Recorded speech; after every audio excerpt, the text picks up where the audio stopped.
So ఫైనల్గా Israel అనబడే దేశము, ముఖ్యంగా యూదులు, వీళ్ళు ఎంత ప్రమాదకరమైన ఒక ఫోర్స్ అనేది అందరికీ ప్రపంచ స్థాయిలో వాళ్ళు అసలు తెలియడానికే మాతో పెట్టుకుంటే వ్యవహారం ఎలా ఉంటుందో మేము చూపించాలని అనుకుంటున్నామని చెప్పి మరి వాళ్ళు చెప్తున్నాను కదా, ఎక్కడ ఏం జరిగినా వాళ్ళు చెప్తారు ముందు, మేము ఇది చెయ్యబోతున్నాము, నీకు ధైర్యం ఉంటే సత్తా ఉంటే ఆపుకో అని చెప్పి చేస్తారు. సో అదే జరిగింది. సో ఇక్కడ మీరు నన్ను కొంచెం అప్రిషియేట్ చెయ్యాలి, అంటే జోక్కి చెప్తున్నాను. ఎందుకంటే నిన్న ఒక వీడియోలో మాట్లాడారు, ఇప్పుడు పేజర్ దాడులు అన్నారు, తర్వాత వాకీ టాకీ అని అన్నారు. దాని తరువాత నేనేమన్నానంటే ఈ వీడియో మాట్లాడుతున్న టైంలో మొబైల్స్ పేలిపోవచ్చు, ఎలక్ట్రానిక్ డివైసెస్ ఎన్నో మీకు పేలే అవకాశాలు ఉన్నాయని చెప్పి జస్ట్ ప్రిడిక్ట్ చేశాను. కరెక్ట్గా నిన్న అదే జరిగిందండి. అదే నాకు ఆశ్చర్యం. అంటే నేను ఒక మాదిరిగా వీళ్ళ ఆలోచనలను స్టడీ చేయగలిగాను అనుకోవాలి.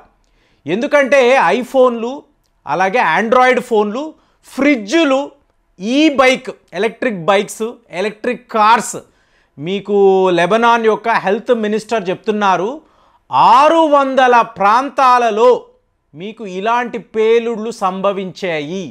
ఏమండి, మానవ చరిత్రలో ఇట్లాంటి ఒక దాడిని ఎవరూ ఎప్పుడూ కూడా చూసుంటారు. యుద్ధ నిపుణులంతా కూడా షాక్ అవుతున్నారు. అంటే మీ దేశము కాదు, ఎక్కడో ఒక శత్రు దేశం, ఆ దేశంలోకి వెళ్ళి మీకు వాళ్ళ పరికరాల్లో, ఆ ఎలక్ట్రానిక్ డివైసెస్లో మీకు ఇలాంటి పేలుడు పదార్థాలను, లేదా ఇప్పుడు ఎలా ఉంది, ఒక పేజర్ అంటున్నారు, ముందు మీకు బీప్ సౌండ్ వస్తుంది, బీప్ బీప్ బీప్ అంటుంది, ఒక సిగ్నల్ వస్తుంది, తరువాత ఇది పేలిపోతుంది. ఇలాగ మీకేంటి పేజర్లు, వాకీ టాకీలు, మొబైల్ ఫోన్లు, బైకులు, ఫ్రిడ్జులు, టీవీలు, కార్లతో సహా. మీకు ఇజ్రాయెల్ యొక్క డిఫెన్స్ మంత్రి ఆయన చెప్తున్నాడు, మేము తలుచుకుంటే మీరు మీ ఇళ్లలో ప్రశాంతంగా ఆహారము తీసుకోలేరు, ప్రశాంతంగా టాయిలెట్కి కూడా వెళ్ళలేరు.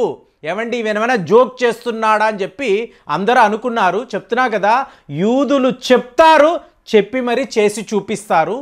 టాయిలెట్లో మీకు ఎన్నో పేలుళ్ళండి. టాయిలెట్కి వెళ్ళాలనుకుంటే అక్కడ మీకు కమోడ్ పేలిపోయింది. అంటే ఏ లెవెల్లో ఇది ఉందంటే అసలు ఊహించడమే. నాకు తెలిసి ఇలాంటి సంఘటన, ఇలాంటి ఇన్సిడెంట్స్ ఎప్పుడు వినింది లేదు. దీన్ని ఎలా చెప్పాలి అంటే, మీకు మోజాద్ వాళ్ళు లిటరల్గా లెబనాన్లోకి వెళ్ళిపోయి ఈ లెబనాన్లో హిజ్బుల్లా యొక్క అతి ముఖ్యమైన నాయకులు, ఇది ఎలా చెప్తారంటే వాళ్ళు ఒక ఆర్మీ లాగా అండి. హిజ్బుల్లా తీవ్రవాద సంస్థ వద్ద 1,00,000 మంది సభ్యులు ఉంటారు. ఇందులో కమాండర్ లెవెల్లో ఉండేవాళ్ళు ఒక 500 మంది ఉంటారు. సో వీళ్ళే ఎక్కువ శాతం ఈ పేజర్లు, వాకీ టాకీస్ వాడారు. అంటే వీళ్ళు ఎవరు, వీళ్ళు ఎక్కడెక్కడ ఉంటారు, వీళ్ళు ఏ టైంలో డివైసెస్ వాడతారని తెలుసుకొని దాని ప్రకారం వాళ్ళ ఫోన్లలో, వాళ్ళ వాకీ టాకీల్లో, వాళ్ళ పేజర్లో, ఇప్పుడు హిజ్బుల్లా వాళ్ళు ఏం మాట్లాడారు, కామన్ మ్యాన్ చాలా ఇబ్బంది పడ్డాడండి, ఎంతోమంది గాయాల పాలయ్యారు అంటే మీరు చెప్పండి, ఇవాళ యాజ్ ఆన్ టుడే ఎంతమంది ప్రపంచంలో పేజర్లు వాడుతున్నారు? మీకు ఆఫీసుకి వెళ్ళే ఒక వ్యక్తి పేజర్ వాడతాడా? వాడాడు కదా. సో ఇక్కడ ఏం జరిగింది, హిజ్బుల్లా కమాండర్ లెవెల్లో మీరు ఎవరు కూడా ఫోన్లు వాడకండి, కంప్యూటర్లు వాడకండి, మీరందరూ పేజర్లనే వాడండి, వాకీ టాకీలను వాడండి అని చెప్పి వీళ్ళు క్లియర్ కట్ ఇన్స్ట్రక్షన్స్ ఇచ్చారు. దానికి తగ్గట్టుగా 5 నెలల క్రితము ఒక పర్టిక్యులర్ కంపెనీ, అందరూ ఏం మాట్లాడారు, ఐకామ్ అని చెప్పి జపాన్కి సంబంధించిన ఒక సంస్థ. జపాన్ అంటేనే అమెరికా యొక్క మిత్రదేశం కదండి. అమెరికా మిత్రదేశం అంటే ఇజ్రాయెల్ వాళ్ళకు కూడా వీళ్ళు స్నేహితులు. కాబట్టి హిజ్బుల్లా వాళ్ళు చాలా పెద్ద పొరపాటు చేశారు. జపాన్ వాళ్ళే ఈ పేజర్లలో, వాకీ టాకీస్లో ఇలాంటి పరికరాలను అమర్చారు, అంటే పేలుడు పదార్థాలను అమర్చారని చెప్పి వార్తలు. అలాంటిది ఏమీ జరగలేదు. జపాన్ వాళ్ళు క్లియర్ కట్గా చెప్పారు, మాది ఒక హైలీ ప్రొఫెషనల్ కంట్రీ అండి, మేము ఇలాంటి పనులు చెయ్యము. మోరోవర్ ఈ వాకీ టాకీస్ ఏదైతే మేము తయారు చేసామో అవి చాలా వరకు డిఫెక్టివ్గా ఉన్నాయి, వాటిని వాడకండి అని మేము ఆల్రెడీ అనౌన్స్మెంట్ కూడా ఇచ్చాం. 1 year బ్యాకే అనౌన్స్మెంట్ ఇచ్చాం, జపాన్ వాళ్ళు కూడా చెప్పారు. ఇక్కడ ఏం జరిగిందో చూడండి. అసలు ఆ మోజాద్ యొక్క ప్లాన్ తలుచుకుంటే మీకు చిన్న దేశం అండి, చిన్న గ్రూప్, వీళ్ళదే పెద్ద ఆర్మీ కాదు, కానీ ఆ తెలివితేటలు ఆలోచించారు అనుకోండి, అసలు ఊహకు అందడం లేదు. ఒక హిజబుల్లా తీవ్రవాది పేజర్లో మీరు పేలుడు పదార్థాన్ని ఎలాగంటే అమరుస్తారు? ఇంకా చెప్పమంటారా? మీకు ఈ ప్రాంతాల్లో ఈ 600 లొకేషన్స్ అని అంటున్నారు చూసారా, ఇక్కడ అంతా కూడా మిస్టీరియస్గా డ్రోన్లు తిరిగినట్టుగా కూడా వార్తలు.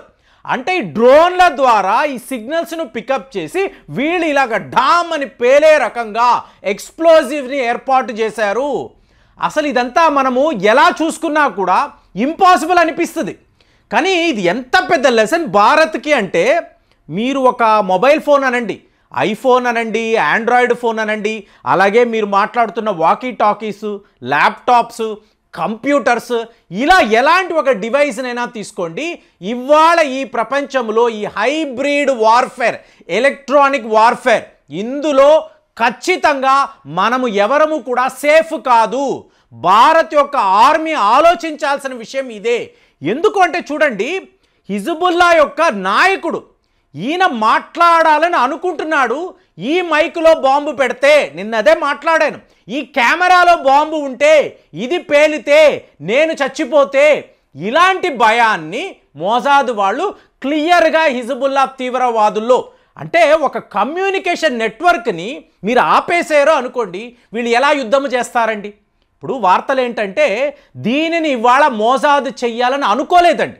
ఇది అన్షెడ్యూల్డ్ మీకు దాడులు. మరి షెడ్యూల్డ్ దాడులు ఏమిటంటే, రేపు ఈ యుద్ధము చాలా పెద్ద లెవెల్లో కొనసాగుతుంది.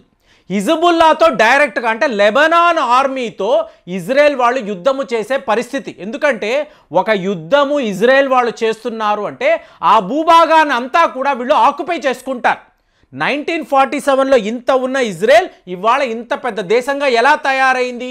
యుద్ధము అంటారు, ఆ ప్రాంతాలనంతా వీళ్ళు ఆక్రమించుకుంటారు. ఇదే ఇజ్రాయెల్ యొక్క తీరు. సో రేపు లెబనాన్తో మీకు యుద్ధము వస్తుంది. వచ్చినప్పుడు లెబనాన్ యొక్క ఈ కమ్యూనికేషన్ నెట్వర్క్ని అంతా కూడా ఆపేస్తే వాళ్ళు యుద్ధము చెయ్యలేరు కదా. సో ఇజ్రాయెల్ ఈజీగా లెబనాన్లోకి వెళ్ళి వాళ్ళని కొట్టేసి ఆ ప్రాంతాలంతా కూడా వీళ్ళు ఆక్యుపై చేసుకోగలరు. ఎలాగైతే మీకు వెస్ట్ బ్యాంక్ను ఆక్యుపై చేసుకున్నారో జార్డాన్ చేరువలో ఉండే ప్రాంతాన్ని, అలాగే లెబనాన్ని కూడా వీళ్ళు చేసుకోగలరు. వీళ్ళకి ఇదంతా నథింగ్. ఆ టైంలో చెయ్యాలని అనుకున్నారు. కానీ ఇవాళ ఏమైంది? హిజబుల్లా వాళ్ళు దీన్ని పసిగట్టేశారు. ఎక్కడో ఏదో మోసాద్ వాళ్ళు చేస్తున్నారు కాబట్టే మీరు ఎవరూ కూడా మొబైల్ ఫోన్స్ వాడకండి, మీ కంప్యూటర్ ల్యాప్టాప్స్ అవి వాడకండి, వద్దు, డేంజర్ అనడంతో ఇది మోసాద్కి తెలిసిపోయింది. ఆహా, ఈ ప్లాన్ తెలిసినట్టు భారీ ప్రణాళిక కదండి. మీకు మీ చేతిలో ఉన్న పేజర్ పేలాలి అంటే ఏ లెవెల్లో ఈ ప్లానింగ్ చేయాలి? పెగాసూస్ అనబడే స్పైవేర్ గురించి మాట్లాడతాం. ఇజ్రాయెల్లో తయారైన ఒక అత్యుత్తమమైనది. అంటే ఎక్కడ మీరు ఏ ఫోన్ వాడినా మీకు పెగాసూస్ ఉంటే మీ డేటానంతా అది చోరీ చేయగలదు. అలాంటి ఒక స్పైవేర్ని వాళ్ళు తయారు చేశారు. అట్లాంటిది వాళ్ళు చాలా ఈజీగా మన మొబైల్ ఫోన్ని ట్రాక్ చేయగలరు, హ్యాక్ చేయగలరని హిజబుల్లా వాళ్ళు ముందే వాళ్ళ కార్యకర్తలను అలర్ట్ చేశారు. ఇది తెలుసుకున్న ఇజ్రాయెల్ డిఫెన్స్ ఫోర్సెస్ ఇమీడియట్గా మన దాడులు స్టార్ట్ చేయాలనుకున్నారు, దానిని చేసి పడేశారు. మరి ఇప్పుడు ఇన్ని పేజర్లు, ఇన్ని వాకీ టాకీలు, వీటికి సంబంధించిన సెన్సార్స్ ఉంటాయి కదా, అవే కదా పేలడం మొదలయ్యాయి. ఎవరు తయారు చేశారు అంటే యూరోప్లో ఒక దేశములో సీక్రెట్గా వీటిని తయారు చేసినట్టుగా వార్తలండి. మీకు ఈ తీవ్రవాదుల సంస్థల గొప్పతనము సీక్రెసీ, ఎవ్వరికి ఏం తెలియకుండా చెయ్యగలరు. కానీ అక్కడ ఈ పేజర్లు, వాకీ టాకీలు తయారు చేసిన సంస్థ ఉంది చూసారా, ఇది ఒక షాడో కంపెనీ. అంటే షాడో కంపెనీ అన్నప్పుడు మీకు యూదులకు సంబంధించిన ఒక సబ్సిడరీ కంపెనీ అండి. సో వాళ్ళే వీటిని తయారు చేశారు. ఆటోమేటిక్గా ఇది తెలుసుకున్న మోసాద్ వాళ్ళు అక్కడికి వెళ్ళడము, వాళ్ళకి మన జాతి ప్రమాదంలో ఉంది, మీరు కాపాడాలి అని ప్లాన్ చేసి ఈ పేజర్లు, ఈ వాకీ టాకీస్లో ఇలాంటి ఎక్స్ప్లోజివ్ పరికరాలను వీళ్ళు అమర్చినట్టుగా ఫైనల్గా ఇవి 600 లొకేషన్స్ ఫ్రెండ్స్. అసలు దీన్ని ఊహించడము అనేది ఎవరికైనా కూడా ఇంపాసిబుల్. కానీ మోసాద్ వాళ్ళు ఇది చేసి చూపించారు అంటే ఇదే మామూలు వార్త కాదండి. ఇజ్రాయెల్ యొక్క ఈ శక్తి, ఈ టెక్నాలజీ, ఈ ఇంటెలిజెన్స్ ఎలా చూసుకున్నా కూడా ఎక్స్ట్రాడినరీ అని చెప్పి మనం అనాలి. మరి మీరు కూడా అలాగే భావిస్తున్నారా? కామెంట్స్లో రాయండి. మళ్ళీ వచ్చే వీడియోలో కలుద్దాం. జై హింద్.